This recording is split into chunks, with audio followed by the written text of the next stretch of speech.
There is a difference between the opinion of someone whose judgment you genuinely respect, who knows the situation, who is telling you something hard, and the opinion of strangers, acquaintances, or people with their own agenda, whose approval you're chasing just to feel okay. The first is worth seeking out. The second is noise. The skill, the actual skill, is telling them apart fast. One filter that works. Would I go to this person and ask their opinion on this, deliberately? If yes, take it seriously. If no, it is static. Stop letting static make your decisions. Here is what social media is actually doing to most men. And it's not about screen time. Everyone has heard the screen time argument. That's not what I'm talking about. The real damage is this. Social media has turned approval seeking into something you can do in real time, all day, with a number attached. Checking how many people liked something is not checking social media. It is checking, am I valued? Am I interesting? Am I winning? And letting an algorithm answer the question. Here is what happens to a brain on that for 2, 3, 4 years. It starts to prefer things that produce a number. The things that actually build you, training, learning, building something, being present with someone, are slow. They're private. They don't produce a number. So slowly, without noticing, you start making choices based on what will produce content rather than what will produce a life. You engineer the moment instead of living it. You perform the growth instead of doing it. That is the mechanism. And most men are deep inside it before they ever see it. The practical fix is simple and uncomfortable. Post something. Close the app. Don't check for 48 hours. Not as a rule, as a test. Notice what happens in your body when you try. That discomfort is the addiction speaking. Here is something that will change how people treat you. Starting this week. Stop explaining yourself. Most men over-explain constantly. They say no, and then give 3 reasons. They make a decision and justify it before anyone has even questioned it. They hold a view and spend 4 minutes preemptively defending it before a single person has pushed back. Over-explanation is approval-seeking at its most visible. It says, I am not confident in this. I need you to agree so I can be. People read that, even when they can't say what they're reading.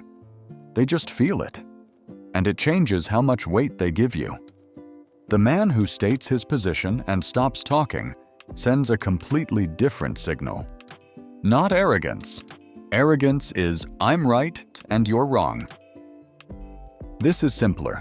I've decided. Here it is. Practice this week in small moments. Someone asks why you made a choice. Give a short answer. Then stop. Don't fill the silence. Don't add the second reason to soften it. Say it once. Let it stand. And watch, actually watch, how the room responds differently. Now I want to show you what this looks like as a way of living. Not as theory, as a week. Monday. Your manager says something in a meeting you think is wrong. You say so clearly, without apologizing for having the opinion. You don't spend 3 hours after replaying whether you handled it right.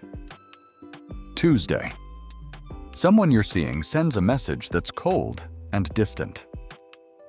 You notice the pull to craft something carefully designed to fix the energy. You don't. You go to the gym. You let them come back to you or not. Wednesday. You send the message you've been sitting on for 8 days. Not the safe version, the honest one. You put the phone face down and leave it. Thursday. A friend asks why you walked away from something. You give the real reason. Short. You don't add the softener that makes it easier for them to hear. Friday.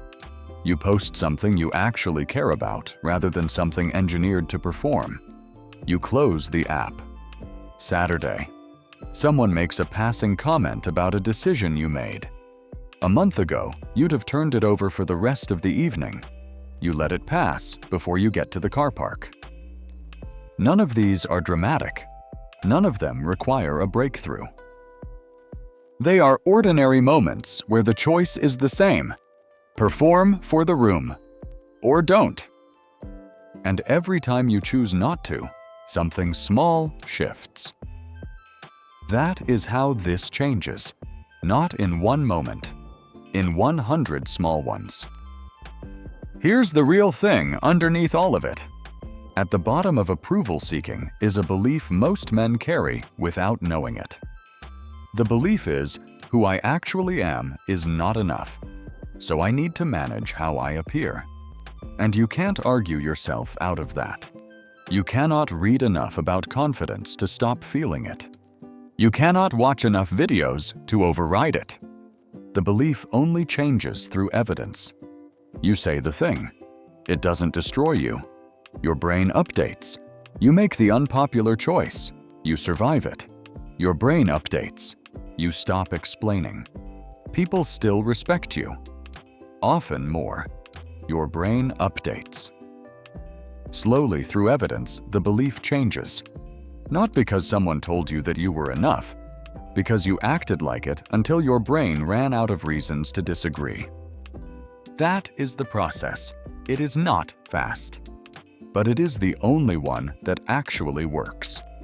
And here's what's on the other side of it. Most men spend decades in the approval loop, waiting for the validation that, even when it comes, lasts about 40 minutes. The compliment fades. The likes stop coming in. The approval arrives and disappears, and the loop starts again. Because external approval cannot give you what you're actually looking for. It can't give you the feeling of being someone you genuinely respect. That feeling has one source: living in a way that privately, honestly, you can look at and not flinch. Not performing the version other people find acceptable. Actually being the version you want to be. The gap between those two things is not a character flaw. It is a decision. And it is one you can start making today. Not perfectly, not all at once. But right now, one moment of saying what you actually think. One decision made without running it past the imaginary audience first. One silence you let stand instead of filling it. That's the door. And once you walk through it a few times, it stops feeling like courage. It just feels like you.